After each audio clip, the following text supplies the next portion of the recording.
examination ba? Second, kailangan natin ng face shield.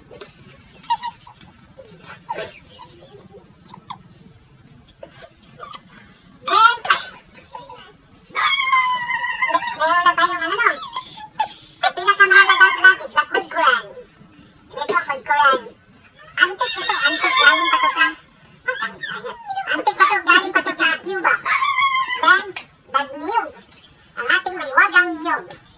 At saka, para mabuksan to, kailangan natin ng itak. So, simulan natin guys. Paglagyan natin ng ano. Niyog, ng niyog. Okay? First is, huwag gagayahin. Mga professional lang gumagawa nito. Paano biaking. Dito na natin i-drop yung water.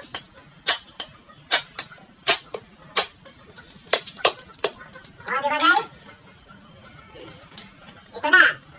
So, next step is, ready na natin yung upuan na pwede natin pag-kukuran. Then ito. Yan. Ilawit mo. Ganyan. Kailangan poise pa rin ha. Yan. Then, simulan na natin ang ating pag-kuran. Okay, ganito lang.